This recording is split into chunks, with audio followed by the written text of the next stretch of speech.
All right, welcome back to this afternoon's session. Paul has been so early to this field that we're early starting the session.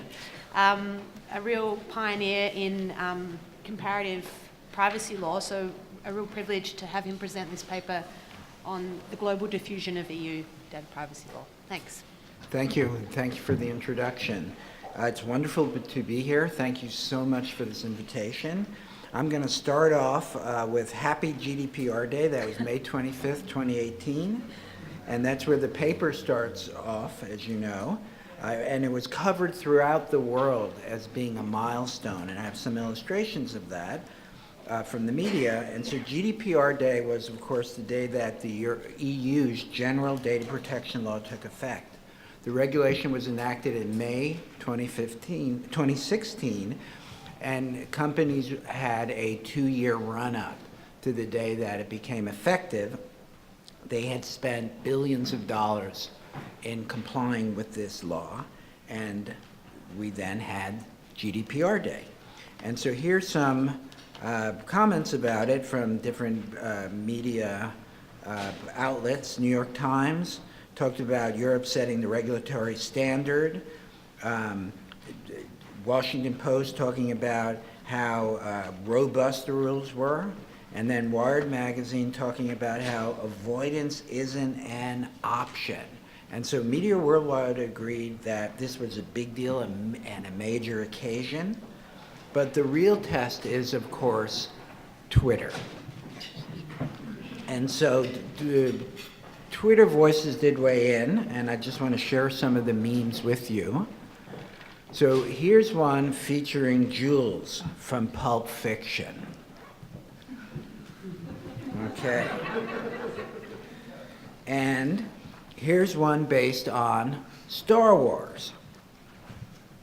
And so here, and I'm sure everybody remembered getting all those updated privacy terms in emails and cookie things that they had to click on. And so the implication of this meme was that the boilerplate goes on forever. So final introduction to GDPR Day is numerous vendors and law firms stepped up to offer GDPR-related services. And with services comes the swag. So here's a great example of the swag, and you may ask, what's in a GDPR recovery kit anyway? And so what it actually is the same thing as a hangover kit. So in it, you have aspirin, you have vitamin C, and other such things. So what my paper for today looks at is the global diffusion of EU data protection law. So why is the GDPR so important, and how did that happen? And so there is a conventional wisdom that is in place. And we can start off with Jack Goldsmith and Tim Wu.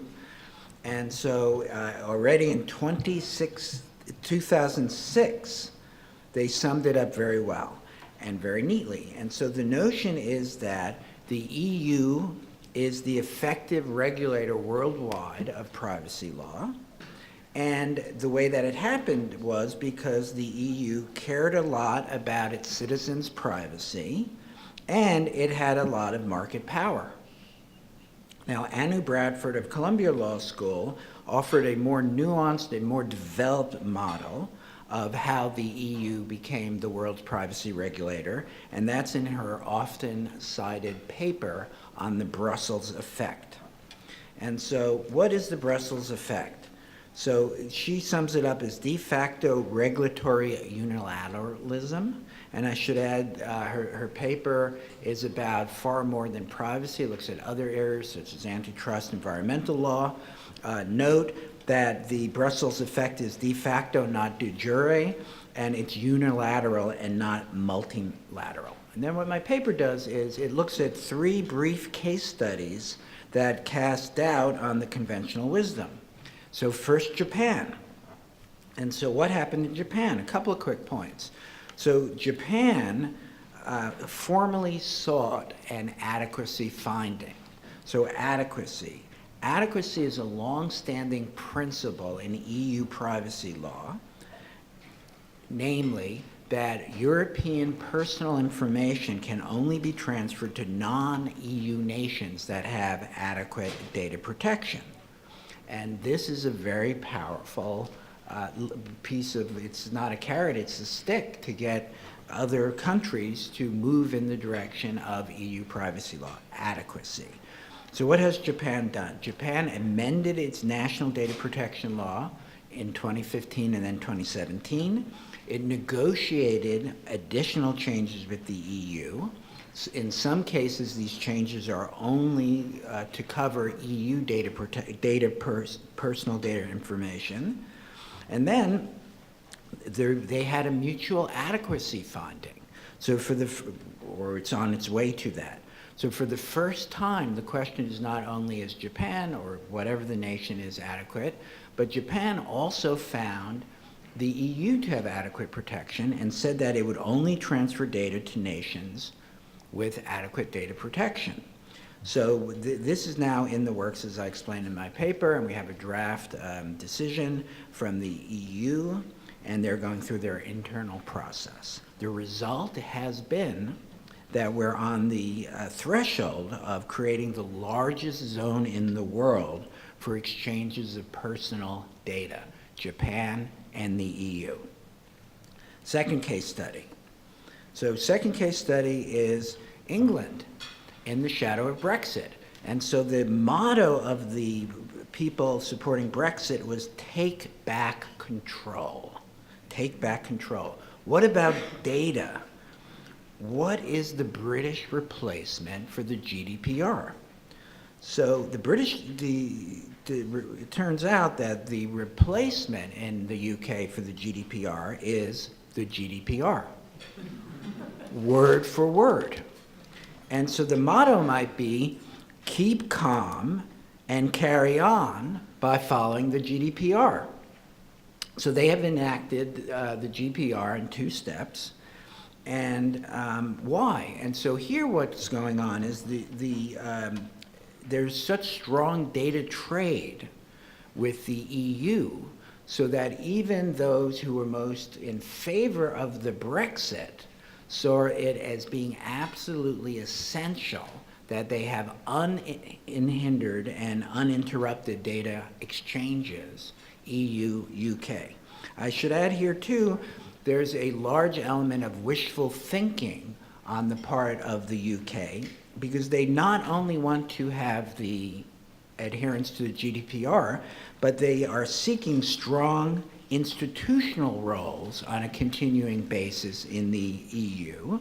And so, for example, they want to have their data protection commissioner, the ICO, continue on the European Data Protection Board, even though they're out of the EU. Third case study, the USA.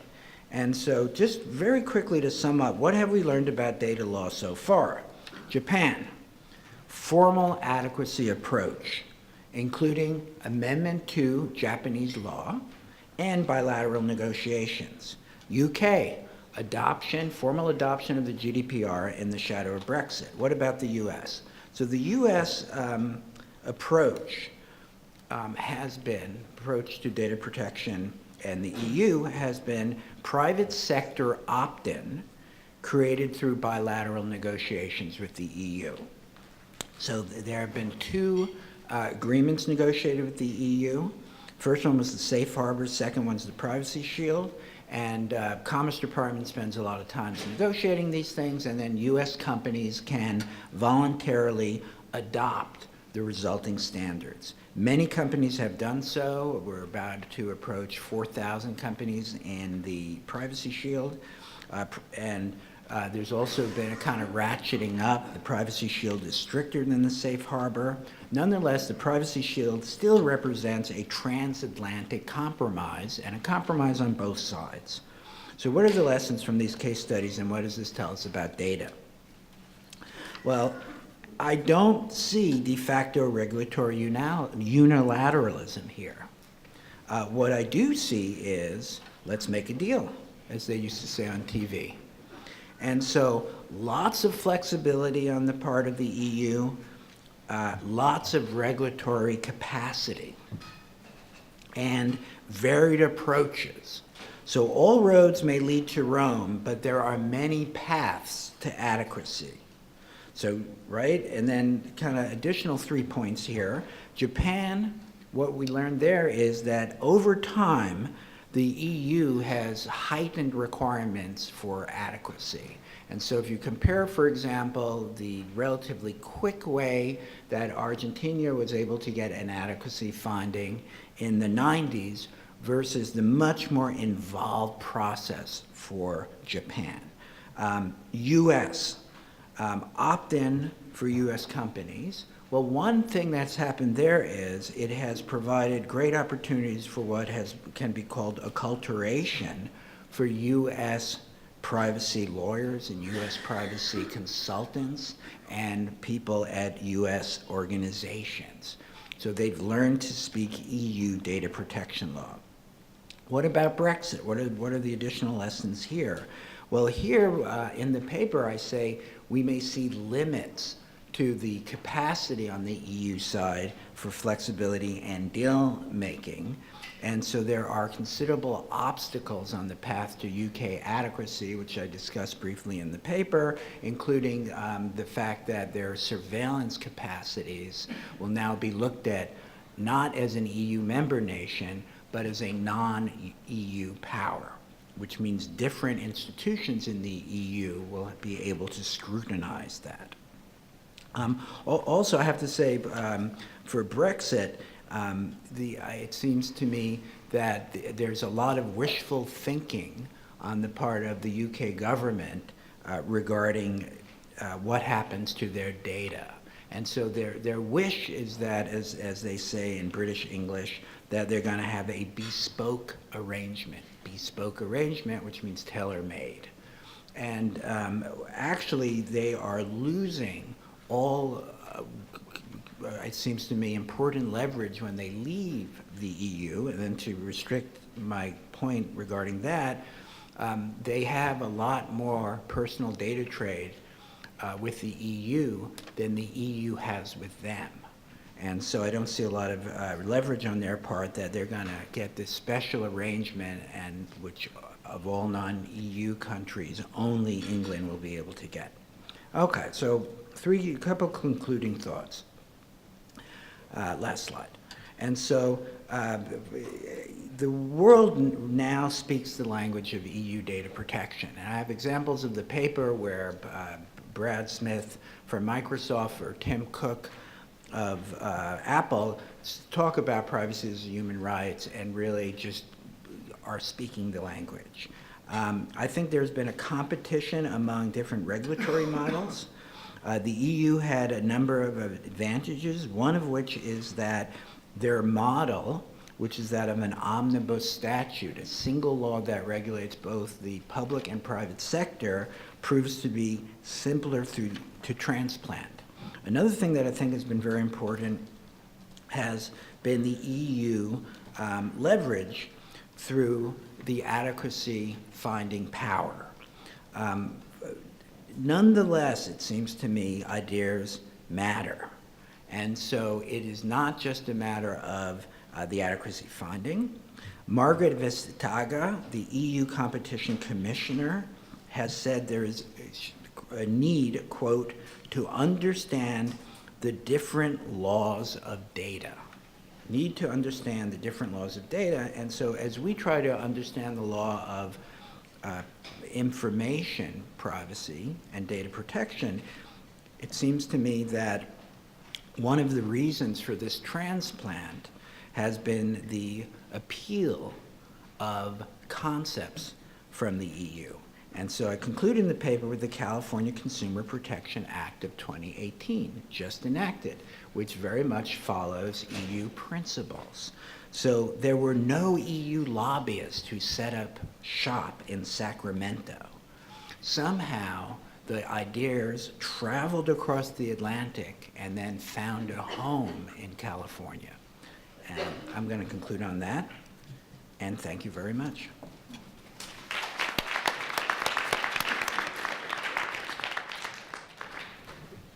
Thanks very much, Paul. We have two tremendous commenters. I think are going to bring some really useful different regional perspectives. First, we've got Margot Kaminsky, who's at the University of Colorado. She has spent a good part of the last year in Europe, in the Netherlands and Italy, I believe, gaining some critical perspective. So thanks very much, Margot. Sure. So you can all hear me, yeah? I have a little bit of a cold, so if you can't hear me in back at some point, just raise your hands and indicate that. So first, thank you, Paul, both for the paper and for having us here to comment on it. I think that the paper at its base is going to be incredibly useful in the field for being able to explain to people what adequacy is. So at its very base, that alone is a pretty significant and important contribution. Also, obviously, over the longer arc of US privacy law development, your voice has been so important in this field, especially now as we're starting to have conversations about potentially having a federal privacy law. I wanted to focus my comments, I think, on 4 points of feedback/expansion of the conversation.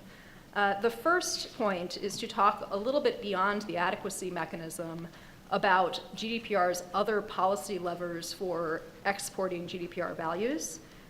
The second is to talk a little bit about what I think, despite the ending of your presentation about the importance of ideas, is a rather strongly realist description of how these transfers are happening between different regulatory locations. The third is to talk just really, again, this is all going to be brief because I have to do this in 10 minutes, is to talk briefly about the notion of legal transplanting and what might happen to GDPR-like principles when they land, say, in a place like the United States.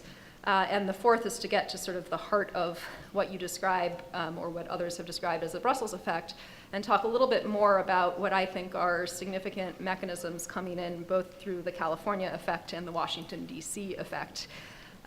Okay, so to start with the GDPR's policy mechanisms, adequacy is obviously crucially important to getting negotiators at the table on a nationwide level. But the GDPR, when you look at how it's constructed, has a significant component of its regulatory efforts directed particularly at companies. And those companies, thus, at least within my understanding, themselves become really important institutional players in the export of both legal rules and the norms behind legal rules. So, for example, there's a portion of the GDPR that's dedicated to individual rights, and there's a portion that's dedicated to company obligations, and obviously these two things very considerably overlap.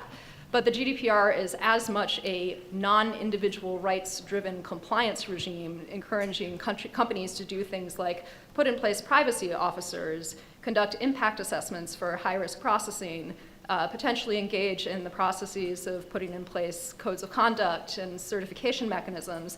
And those particularly formal versions of co-regulation are explicitly imagined as being alternatives to the adequacy mechanism.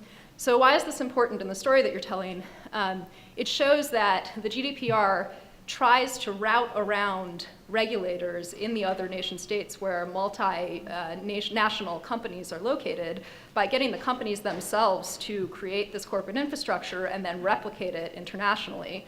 And that's not a new claim by any means. I believe Kristen Eichenser of UCLA has a paper called Digital Switzerlands that talks quite extensively about this. And it also potentially raises some interesting problems because if you have companies really intimately involved in coming up with what the EU sees as being the fundamental rights of individuals, then the individuals are not necessarily or at all involved in constituting those individual rights as companies export them into different rights frameworks. Okay, so that's my first point about other policy mechanisms for exporting the law that are located in the GDPR themselves. The second is to talk, which draws on this, is to talk a little bit about the nation-state focus of the project. So, as I read it, I thought about the EU as this one person with this heavy stick sitting down at a table with this one person from Japan with another heavy stick, and the two of them sort of battling it out in this conversation, which is, a visualization of legal realism. And in reality, it seems to me there's something much more complex and interesting going on here. And this goes to my biases about how I understand international lawmaking a little bit. And that's that a lot of these modes of transplanting are happening through what gets known as norm entrepreneurship. So one example of this is, you ended the talk exactly with this point. You see the California Consumer Privacy Act being proposed as a ballot initiative, and the individual behind it, at least on paper, is a person who is, not an actor in the nation state. The individuals behind the individual, if you read the New York Times magazine and then just talk to people behind the law, are individuals who are quite prominent in the privacy community and have been pushing for certain things to happen, but they're US individuals. And so there's this story, a different story to be told, not about how the US is sitting down at this table with the EU having a conversation about who has more power and fighting it out, but about individuals in the United States taking this idea of, oh wait, we have an opportunity to start enacting this stuff. How do we frame it for a US audience, and how do we use the GDPR as a lever in our domestic policy landscape to start importing the things that we might possibly want to have in US law? So I think companies play a role in norm entrepreneurship, obviously. Civil society plays a role in norm entrepreneurship. Different institutions do too, so ranging from the Court of Justice of the European Union to data protection authorities, to the FTC, to state attorneys general, to the California legislature itself. And that whole landscape, I think, is more complicated, again, than just the point of international negotiation over adequacy mechanisms. The third thing, and I think, keep me to time. The third thing that I wanted to talk about a little bit was legal transplanting and what happens when you take GDPR-like principles and you apply them in a different landscape, both in terms of rights and in terms of regulatory actors in a place. I'm just going to use the United States because that's what I'm familiar with. So obviously, as everybody acknowledges, the single biggest sort of rights-based hurdle or difference in the United States is the First Amendment. And you look at the ways in which the GDPR fundamentally relies on an ability to balance privacy issues against free speech rights in many of its principles. And if you import that sort of balancing mode into US legislation, you run the risk of hitting strict scrutiny and First Amendment analysis and consistently losing. The other thing I'd note on the rights side of things for transplanting aspects of the GDPR to the United States, the part of the big story of why this has happened through the safe harbor mechanism is that it's more dangerous to enact legislation and face a First Amendment challenge than it is to just sort of push that towards self-regulation where companies opt in and therefore can't challenge it under the First Amendment.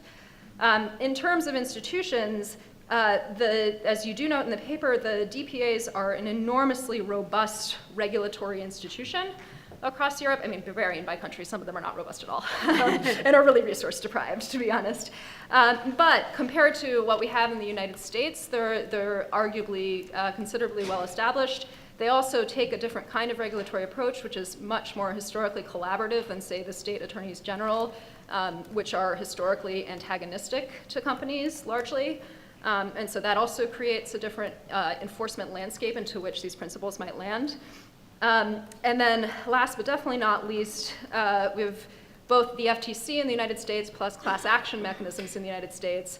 And as you note in the paper, the GDPR has been much touted for creating a class action-ish type mechanism that allows individuals to delegate their rights basically to civil society to enforce that. But one reason why the GDPR might work in Europe and be less successful in the United States directly exported is that that's still a relatively small hammer relative to what class actions could do in the United States. Okay, so on to, last thing, number 4. So this is really the meat of the paper, right? Is this coming from Europe and being put into other countries?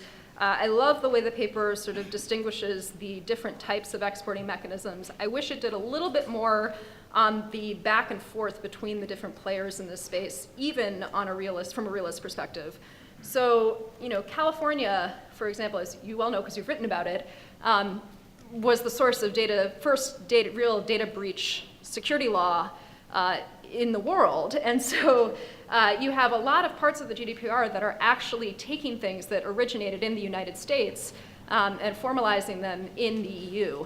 And that itself is a really fascinating wrinkle in the story that I didn't see. So another example I think of immediately is that COPPA in the United States, the Children's Online Privacy Protection Act and Rule, was a very strong source of a lot of the children's protective measures in the GDPR. So that's a two-way arrow in a way that's a little bit more complicated than just what the safe harbor mechanism suggests. Another point on that front, I used to spend a lot of time thinking about free trade. I now spend a limited amount of time thinking about free trade. And free trade is going to be the weapon that Washington starts using to, and already is in a certain way, to on the global stage push back against both GDPR adequacy and GDPR export via company policy. There's in the e-commerce chapters of free trade agreements, there's been an effort coming out of DC to use that largely to deregulate against data localization requirements in different states, different countries. And there's definitely a sense, there has been a sense in the US-EU trade agreement negotiations that that's something the EU explicitly is looking out for because it can see the possibility of Washington using both the mantra and the mechanisms of free trade to undermine the GDPR's export mechanisms worldwide. So my optimist versus pessimist view, just to close, the optimist version of what's going to happen from the perspective of a US person who cares about data privacy is that we have this incredible force coming out of the EU that is the GDPR, both normative force and actual legal force. And then we have this counterforce that has come out of California, which is in some ways complementary with the GDPR and in some other places is pretty deeply different.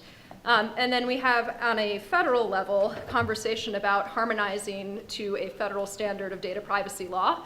The optimist version says, okay, the combination of GDPR on the one hand plus California on the other finally leads to a version of omnibus federal data protection law in the United States that actually creates real protections with fewer holes than the current regime has.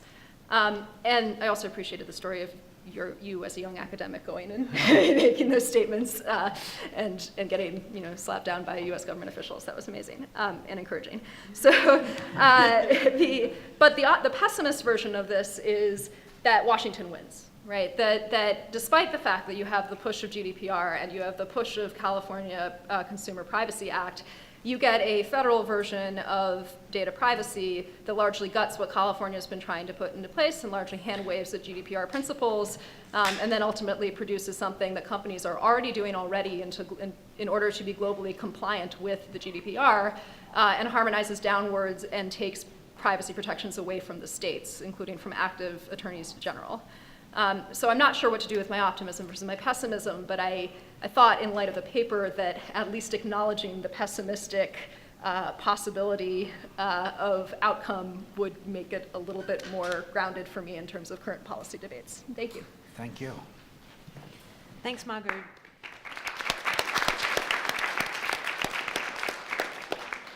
So Paul obviously takes these three examples of adequacy systems into Japan, the US, and the UK.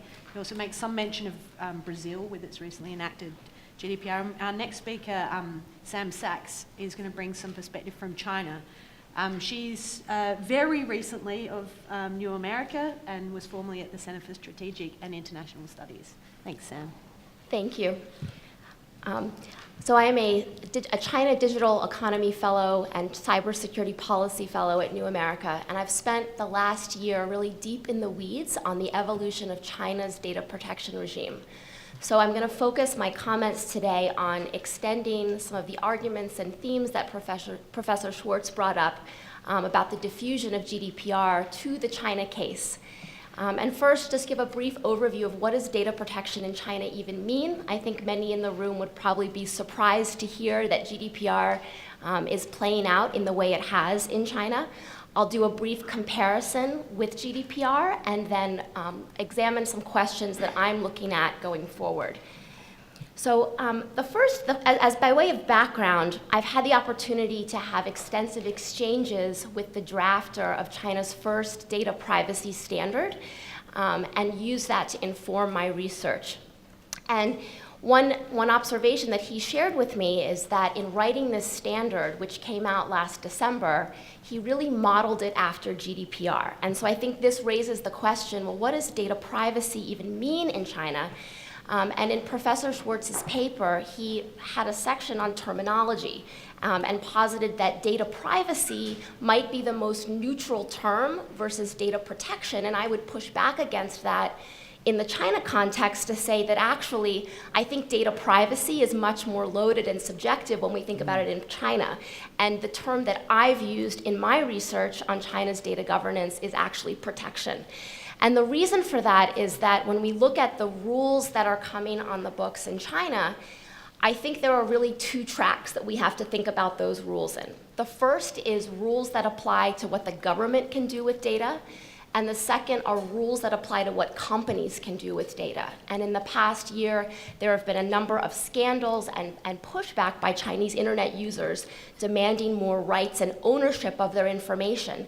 But it's really with regards to companies. They're concerned about criminal actors, about fraud online, but not as much about what the government is doing with their data. And so that's why I think the term privacy in the Chinese context is actually not neutral and is actually somewhat different.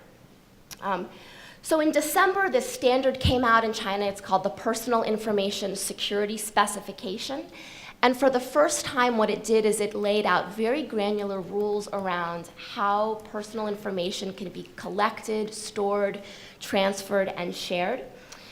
When it first came out, and this is how I ended up in an exchange with the lead drafter of the standard, I wrote a short piece just comparing the standard as written with GDPR. And if you look at the language of it, in some cases there's an argument to be made that it's actually more far-reaching than GDPR.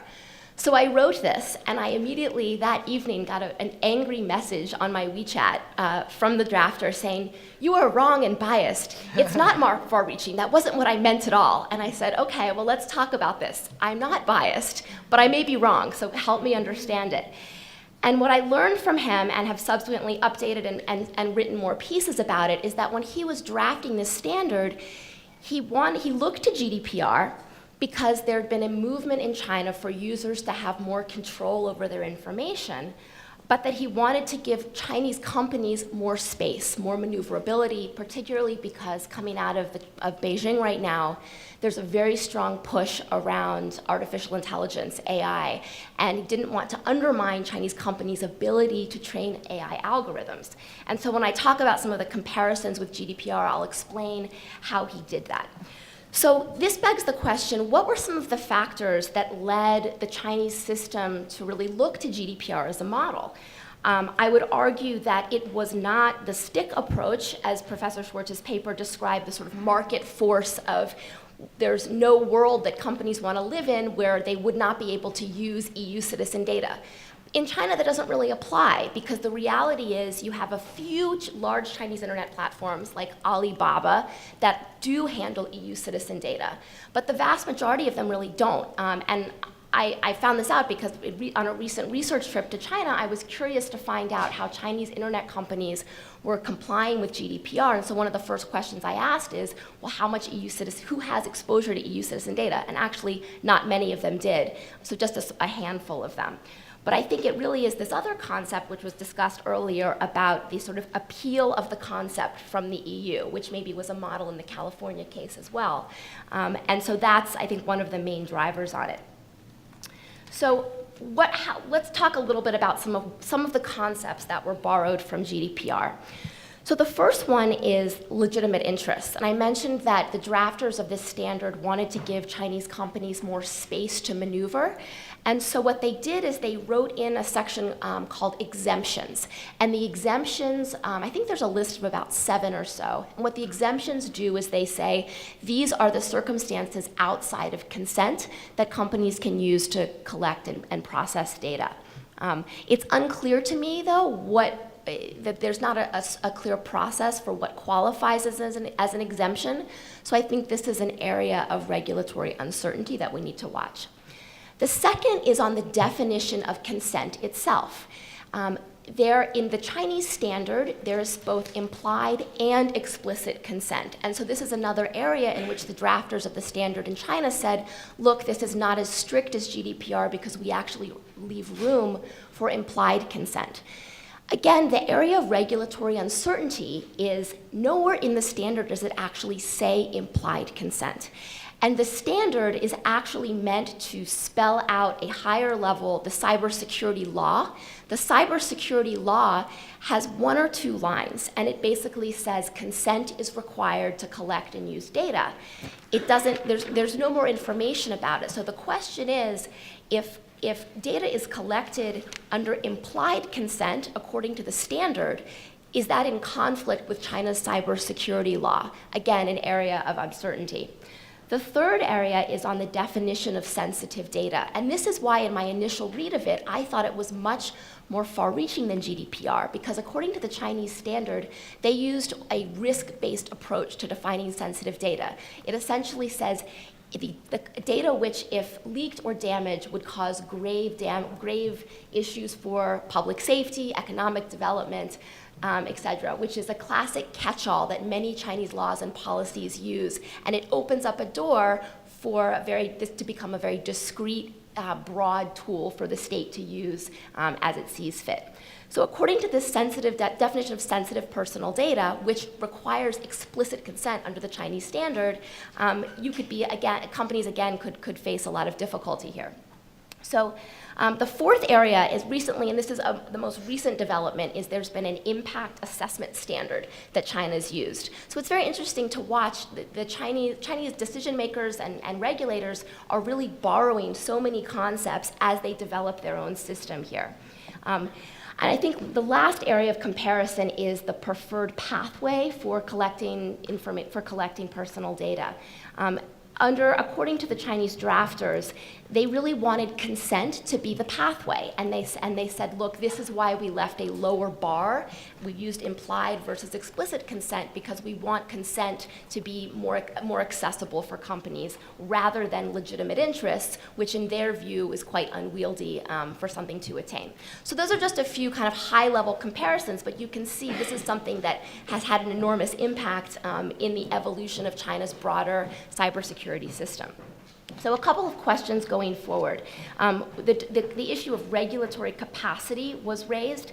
So China does not have a data protection authority. And in fact, there's a lot of turf war over the issue of data right now, both within the government and within companies.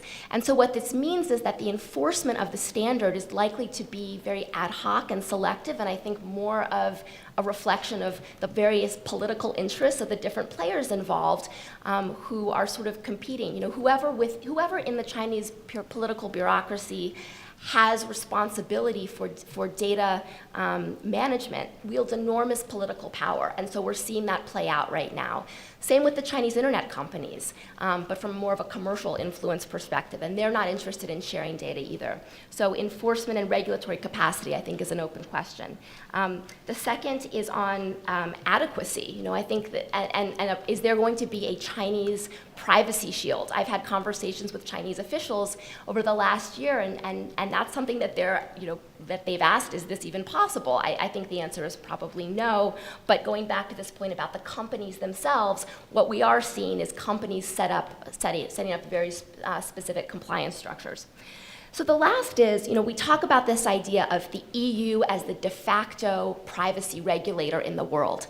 I would push back upon that and say, I think what we're actually looking at is a model where you have China and you have the EU as offering different models for data protection. And the US is now in reactive mode, and the rest of the world has both the China and the EU model to look for. We're already beginning to see countries like Vietnam, like Kenya, like India, look to China's broader cybersecurity law, and specifically the build-out of a data regime, as another model that they're looking to emulate as they think about how to govern emerging technologies. Thank you. Thank you.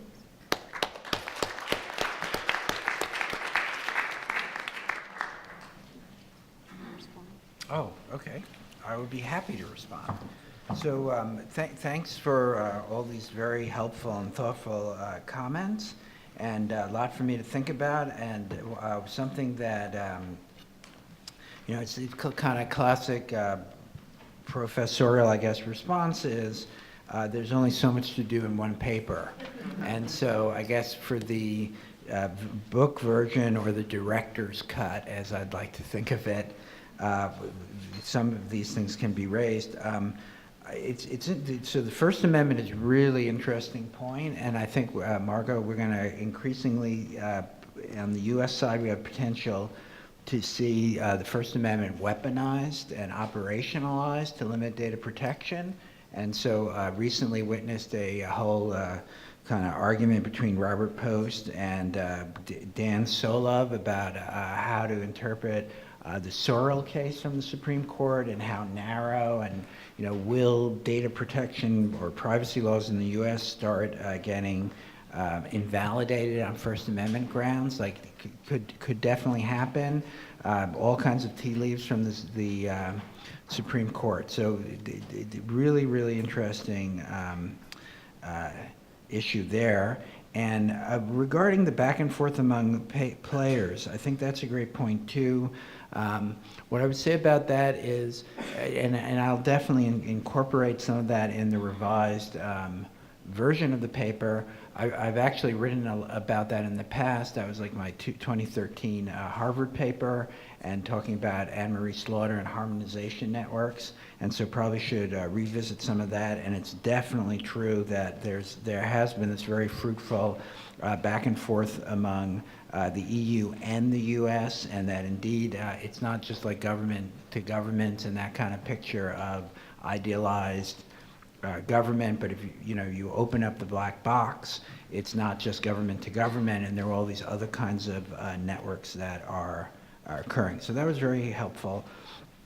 And then I really, the notion of the rise of China as a separate regulatory power is very interesting. We'll see if that winds up being adopted. I think one thing that's really key to think about in terms of China is that right now their market is big enough so they don't meet kind of the test that Goldsmith and Wu pointed to in their 2006 work, and that Bradford also then points to in her Northwestern article on the Brussels effect.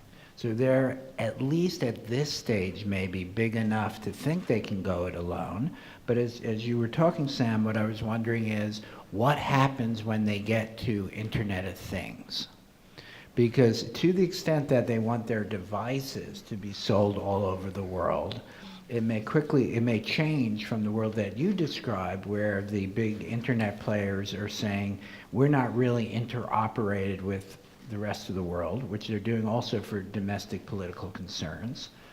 And so where have I seen that? I've very much seen that, for example, in Korea, where you have these huge players like Samsung, for connected cars, right? Hyundai and the other Korean car manufacturers.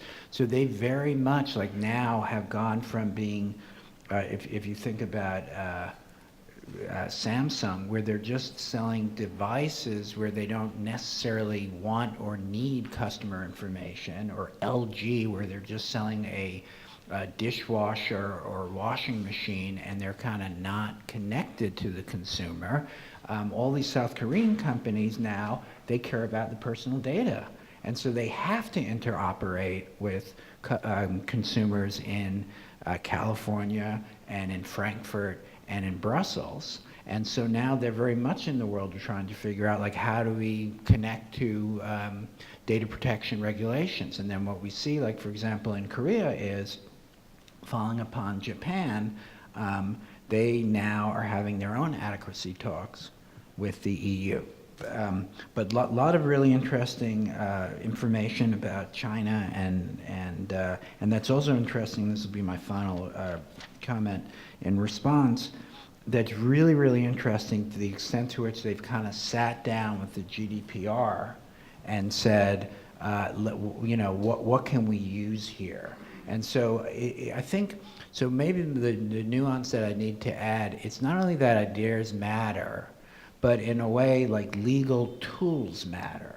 So it's less so much, like the Declaration of the Rights of Man from the French Revolution, where you're really looking at kind of the substance.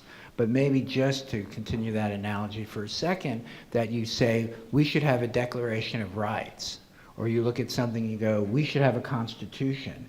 So this then gets back to my point about how one thing that is very helpful in the EU model, apart from content, is the notion of having an omnibus law. And so then, in addition, maybe what I have to think through is it can be very helpful to have a relatively short law that expresses these concepts so that the Chinese regulator can sit down and he's got the text and he can go, okay, what do I want to kind of pick and choose from here? Now, contrast that with the situation in the US.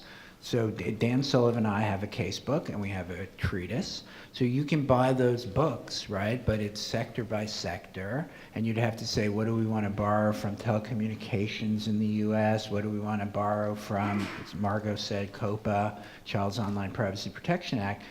As a task of synthesis, it's a lot more challenging than if you sit down with the data protection GDPR and you go, oh, wow, look, there's a right to be forgotten. Maybe we don't want that. And then you go on. And so I think that at the level of the toolkit, they've really come up with something very helpful. Last thought on that is, we know that from the US because that's why we have like the restatement second of torts and so on and so forth. And now the ALI moves on and they decide the restatement second of torts is not kind of covering products liability in adequate detail. So then they have James Henderson and Aaron Tversky, and they say, write a new restatement. And that becomes extremely kind of helpful because it's a useful kind of synthesis and something that you then can use and disagree with, but you at least have a source. So I think that's a very, very useful kind of clarification I can make, that not only do ideas matter, but just kind of having an available toolkit that you can draw on in one place really helps. I just had one brief thought on that, which is that is the first time I've ever heard the GDPR referred to as relatively short. Yeah, but so everything is relative, of course. But like, so there's I mentioned vendors before, and there's a privacy vendor called OneTrust. And so everybody in the privacy field knows about them because when they go to conferences, they hand out 1-volume GPRs, which is this green book. And I've also been at conferences where Kabir, who's the CEO and founder and president of OneTrust, will get up and he'll make a very nice and appropriate pitch for their services as vendor. And he said, I just want you to know our company is not just the largest distributor of copies of the GDPR, but we also have products that we sell, and I have salespeople here who have contracts, and we can offer you our services. But it's been enormously effective. And to get back to Twitter, Omer Tene of the International Association of Privacy Professionals has this picture that he tweeted out at some point. That's all his copies of the GDPR from OneTrust. And he's got them on his bedstand and then somewhere else. But it's one book that's this big. So you can kind of flip through it. Yeah, I've actually seen that at conferences already, or at panels already. The other thing I'd say is that reminds me a lot of the Pocket Constitution. Yeah. And again, just in terms of the symbolism of taking it out and putting it down and saying, here it is. Yeah, so you can kind of go, here it is, and then with U.S. privacy law, there is no, it's like a casebook and this treatise and this and that. So here we have to talk about what happens when you export concepts. And I think that there's a risk of distortion when you just have, here's a tool. How does this tool play out in the Chinese system? And I'll give you an example. There's this concept right now in China called of data sovereignty. And there's a justification that can be made looking at Europe and concepts around sovereignty and ownership of data there. But in the China case, I'd argue that that concept has been warped, and data sovereignty is really used as a sort of state sovereignty, a cyber sovereignty, which enables the state to have greater control and has been used to justify data localization and all of these things. So if we think about creating a toolbook that can be used, let's put in some sort of guardrails around how those tools are exported in different political contexts. Yeah, that's very true, and there's the notion of kind of exporting concepts and what happens. You see in all kinds of other areas as well that when it kind of goes into a different culture and a different legal system, stuff happens, and it may actually wind up meaning something quite different. I also wanted to just respond to your comment about, well, what happens with IoT in China, and China can't go it alone. Well, I'd say what they're doing is they're looking to take a more active role in shaping those international standards. I was recently in China at a data security event, and just 2 weeks later, Alibaba had a data security standard which was accepted by ISO, first time.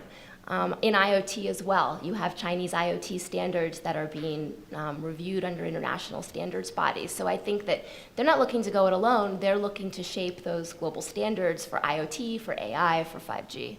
That's great. Good point. All right, I think we're going to open it up to questions. Thanks a lot. My name is Przemek. I'm a fellow at ISP at Yale. Thanks so much for this panel. It was wonderful, and I'm super excited about this discussion. And I wanted to follow up on what you, Margot, said about the California effect, because I think the part that maybe is less visible from the United States is that up until GDPR, the global practice, so not just the legislation of other parts of the world, but basically what all the companies operating online were doing, was largely shaped by the American law. To give you one example, I used to work for a Polish DPA, which is one of those underfunded ones, back in 2011. And my job was to make sure that the privacy policies of companies operating in Poland are in compliance with the law, which at that point was the implementation of the directive. That was, from our law point of view, privacy policy was a purely administrative notice on where data is stored, what security systems are being used, and what these companies had was a Polish translation of policies which were compliant with the California bill, because that's where the concept of privacy policy came from. Not to even mention, stuff like Section 230, which was important to other parts of the world and basically originated in California. So my question would be, within this context where GDPR very much is a reaction against a practice which was based on the American law, so it is a pushback rather than an offensive work, I suppose we can expect a pushback back. And my question to you would be, where do you think there is a space for other actors, be it Washington or be it China, to sort of say, okay, there are certain places where we would like to change the practice more to align with our values? Thanks a lot. I'm going to say something I forgot to say earlier as a way of leading into this. So one thing that I thought of and forgot to say, one of the things that happens with the GDPR that's so fascinating is not just the adequacy mechanism and not just the targeting companies through compliance mechanisms, but the explicit jurisdictional, like adopting Google Spain, basically, to try to get companies that are actually located in other countries and are not trying to export third-party data, but are directed at EU persons to also comply with it. And that ends up creating some really interesting developments because that means that you have a wider array of companies on the ground in the US who are now concerned about compliance with EU law, who are not the usual sort of multinational huge companies, because now they're just concerned about whether they accidentally, envisage offering services to EU persons. And so I think that, at least, again, this is, anecdotal from panels that I've been on, that at least has changed the conversation in the US in some interesting ways, so that it's not the default, I think, is no longer CDA 230. I think the default, to give real credence to what Paul is saying, I think the default now is GDPR. But like a GDPR light, so a GDPR risk assessment of maybe we might fall under this, so what's the bare minimum we have to do in case it turns out that we fall under this. And that's to the extent that I'm an optimist about what's going to happen with legislation, and I don't know that I am. That's kind of what you're seeing in some of the legislative proposals, is that especially the bigger companies, even if they're only local, have come up with ideas that are GDPR light as the default, as opposed to the CDA 230s of the past. Thank you. Thanks a lot. Hi, I'm Katrina Wyman from the law school here, and I'm an outsider to this conversation, so this, as my question will reveal. I guess one thing that I was struck by is, as you were talking about why the GDPR has kind of been influential around the world, is that none of you mentioned that it was effective in actually protecting individual privacy or individual data. And in fact, you suggested that actually it might be kind of an empty vessel and not be accomplishing much. So this leads me to two questions. One is there any kind of a metric that's been identified for measuring the effectiveness of the GDPR in achieving the goal of individual data protection? And if so, how has the GDPR stood up to these kind of measurements? And then secondly, so is this more a pessimistic view that I'm kind of suggesting for why this might have been so influential? Do you think that is possibly why it's been influential? It's basically, it's kind of an empty vessel and doesn't do much, so it's pretty much the lowest common denominator and people can do what they want with it. So I definitely don't want to suggest that it's an empty vessel. There's a lot of really surprisingly concrete requirements, especially in the area of individual rights, in the areas of, through the Working Party guidelines, defining what consent means and what notice means, and what transparency means generally. What is potentially the empty vessel is the extraction of GDPR principles, like high-level principles, without those added instantiations of concrete ways to implement them. I don't know if you want to add to that from the perspective of talking to the Chinese law drafter. Yeah. I don't know if I would go as far as say it was an empty vessel. I think the problem is that when it comes to enforcement, authorities in China can use it for purposes that actually have nothing to do with privacy. However, we've also seen in the last year a number of cases where companies have been fined. Actually, individuals were arrested recently. There's a problem in China where these sort of illegal data broker chains, and when I was in China a few weeks ago, 40 different employees along this illegal data broker chain were arrested for scraping data off of a router and selling it, and it ended up in the hands of a multinational company that was using it for sort of targeted marketing. But people were arrested because they collected it off the router without consent, right? So I think that there's I wouldn't go so far as say empty vessel. We just have to be careful about looking at the ways in which it's enforced. And the question as to whether or not it's effective. So in law, the question of like effectiveness is really complicated.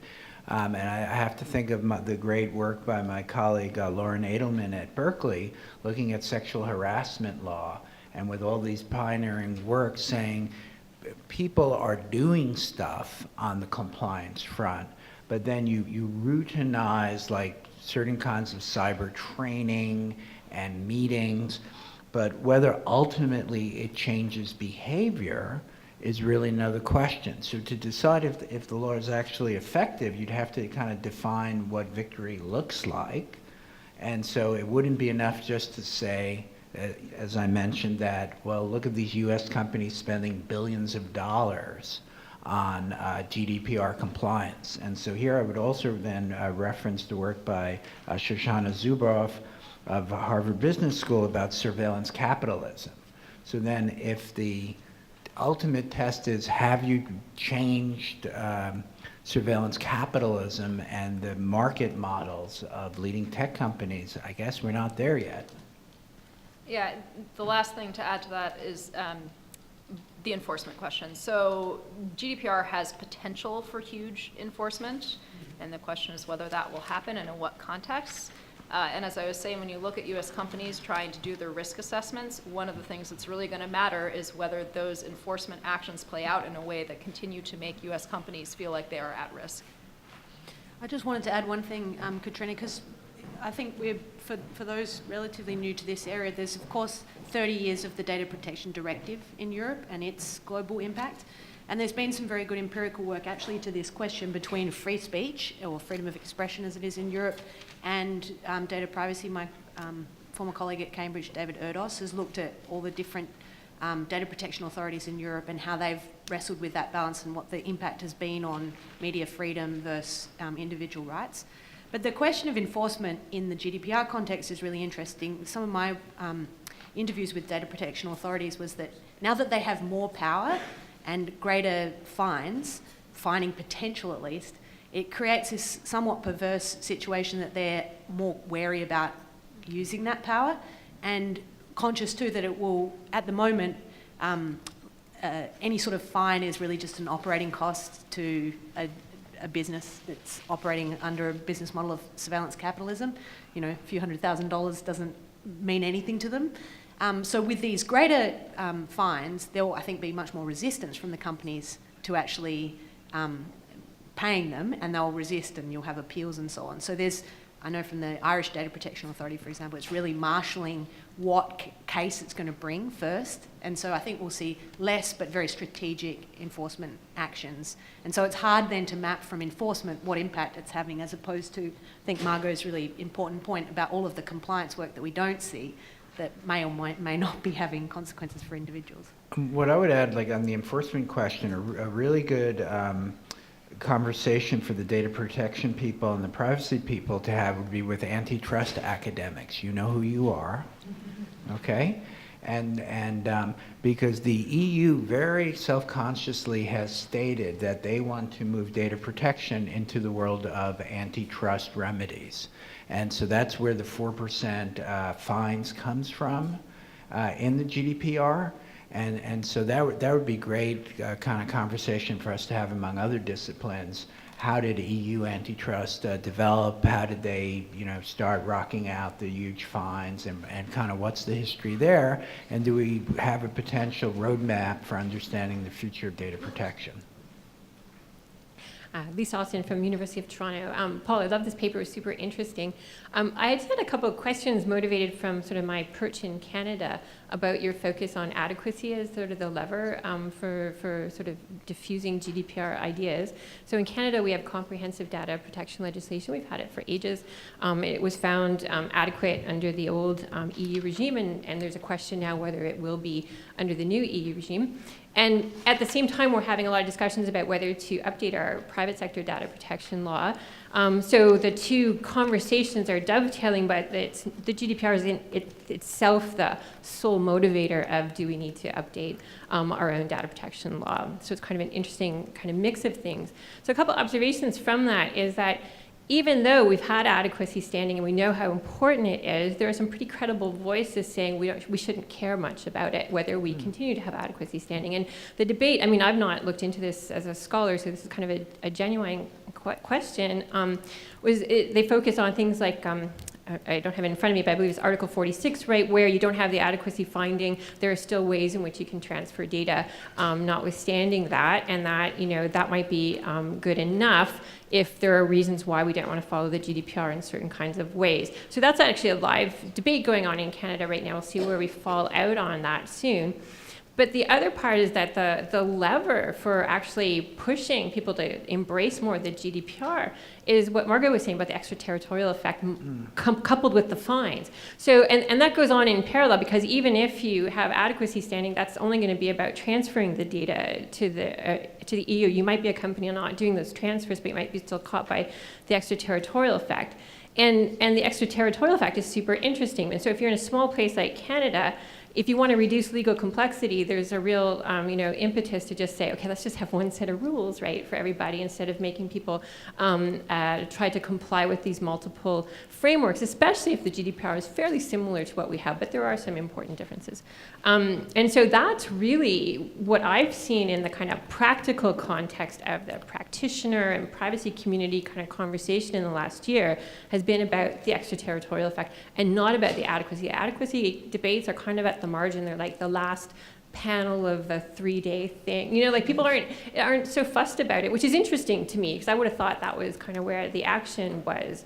And we have people saying, well, yeah, you don't really need to worry so much about the adequacy. There's ways around adequacy. We can do the ways around adequacy, which I also find interesting, and I don't know personally what to make of. And so I was just kind of curious what you thought about that, and it might be good, at least Canada's a small audience, but for those of us in places like Canada, in your paper, like I would love to hear a little bit more about why adequacy and not some of these other elements about getting around adequacy or the extraterritorial effect as other levers for GDPR diffusion.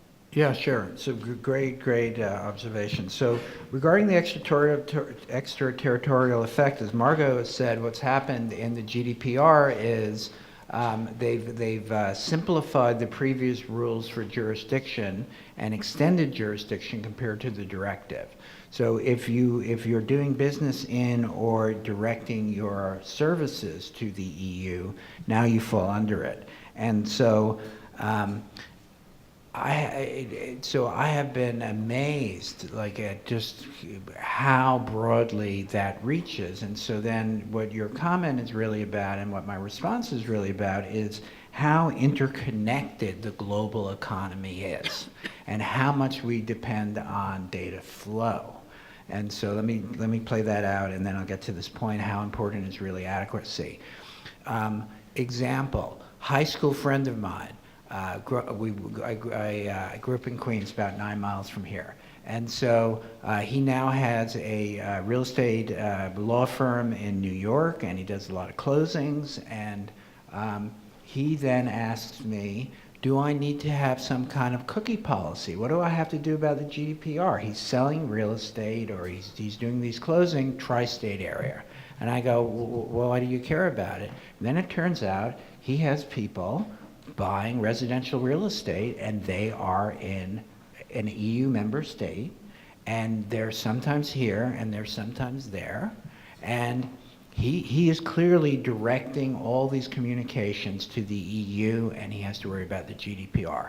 And then really this is the same story that we see for Brexit, where they're doing in England so much trade with the EU, but it really then kind of, in the global economy, moves down to my high school buddy who's doing a certain amount of closings, and then a surprising amount turn out to be people who have some connection with the EU, so that the personal data is going back and forth between the EU and the US. So that's, I think, why this extraterritorial effect of the rules becomes so powerful, because our economy is so connected, and because we depend on transfers of personal data so much to do business. Second point, then adequacy, ways around it. Well, maybe the folks who are saying that is correct, and there are many ways to achieve adequacy, and it definitely depends kind of where the economy, where the business is at.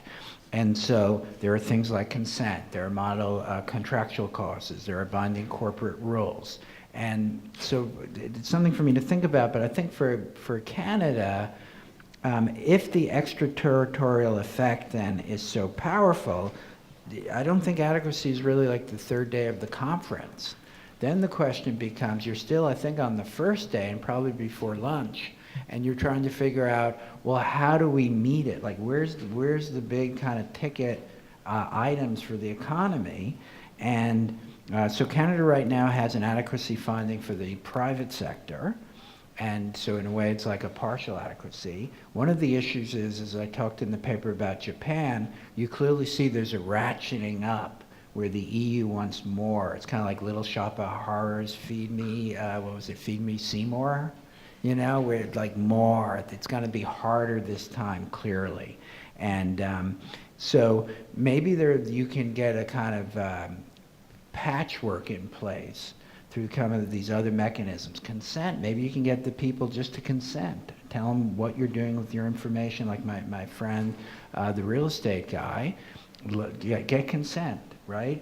Inform them in a GDPR-friendly way. He doesn't have to sign up for the Privacy Shield, right? Have some kind of cookie statement, and you get there. But whether that works for the Canadian economy as a whole, especially since you pointed out one set of rules is appealing, that's a big question. I had just one quick thought on that. This came up in my privacy class the other day. One of the problems for Canada is that one of the ways in which you fall under the GDPR or potentially by directing your website at GDPR persons is by speaking in an EU-based language, and one of those languages is French. We might just take these two questions together and get the response. Sure, this is a wonderful panel, and I love the discussions, and I love the paper. Two very small comments.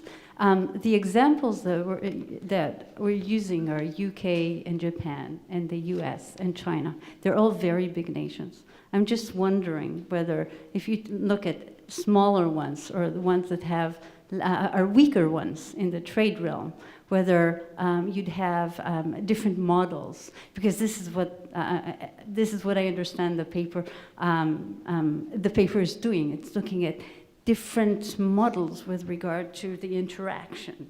So one question is what would happen then. The second one is whether the framing of the issue is driving some of the outcome here. Because I'm comparing this in my mind to what's happening in competition law, in antitrust. And in competition law, the EU for many years in its trade contracts, trade agreements, international trade agreements, required other jurisdictions to have laws that were that had some basic competition law principles. So in a way, you can think about them as adequate, but they were rather flexible. And here, and when I'm thinking about the GDPR, maybe because this is based, the whole language or the whole way of thinking about it, this is based on human rights. It goes to the consumer himself, not to the firms. In competition law, it goes to the firms. So you say, okay, so you don't open your markets, I open mine, but it's good for me, and I can do that. You cannot do that once this is about human rights, because you cannot allow other jurisdictions to infringe the human rights of your own citizens. So actually, adequacy should be similarity in a way. It's much stronger than competition law. Thank you. Hi, my name is Andrea Leiter. My background is in international law, so I'm a little of an outsider to the conversation, but I'm just curious to hear your thoughts. It's a very open question in a sense of the differences in the models, as was just said, or the question of an empty vessel and how is it given meaning. What your thoughts are on, if you think about it sociologically, of who are the people who interpret that and who give meaning.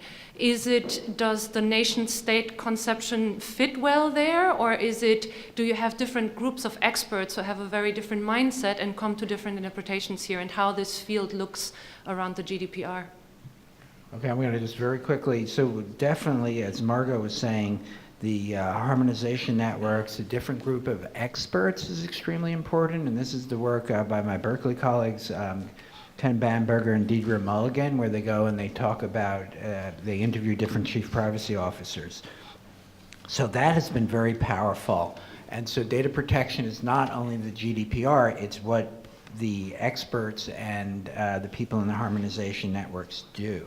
Regarding framing of the results, this is interesting. I've touched on it a little bit in this paper. It is based on human rights. The interesting thing is the EU definitely also sees itself as committed to a free market in information. And so I probably should emphasize that more. And so then when I talk about kind of the limits of adequacy and Brexit and flexibility, there's also a limit in a way of the human rights model, because you'll find this in the GDPR, you'll find this in the directive, you'll find this in all kinds of kind of key documents of the European Union, that they very much want to manage trade in a way that rebounds to the benefits of the people living in the EU. And indeed, as they look at the world, they now have a digital single market initiative. And so the EU very much wants to kind of demonstrate that it's not only going to be about human rights, that they care about trade, and that the EU kind of has these roots in managing the trade among its members. So I definitely think the frame matters, but at least part of that frame is going to be around trade and the digital single market. I did have a quick thought on this. So we, again, haven't talked very much about Schrems 2. So the first Schrems case is the human rights challenge to the safe harbor. Schrems 2 is now the second case challenging Privacy Shield. And so the big player in Europe on the human rights front is really the court, which has yet to weigh in on GDPR and what it requires and/or on the adequacy mechanism that's currently in place. The second thing I'd say is that we historically, in the context of intellectual property law, saw something really similar to what you're talking about, which is that IP, which on a member, like on an individual state level, often gets balanced against certain human rights concepts like copyright takedowns versus, free speech or patent law and various sort of bioethics concerns. And when that was placed pretty deliberately into the free trade regime, it lost all of those trappings. And so there's been a good amount of literature on what happens when you export, again, to the point about exporting concepts without exporting the context. When you export just the concepts and not the context of other rights regimes, what happens? And I think this is also why the China example on this panel is so valuable to this conversation. If you export the concepts and you don't export the context, you may end up with something that really truly is a hollow shell. Join me in thanking our brilliant panel, and we're going to go straight, I think, on to the next one.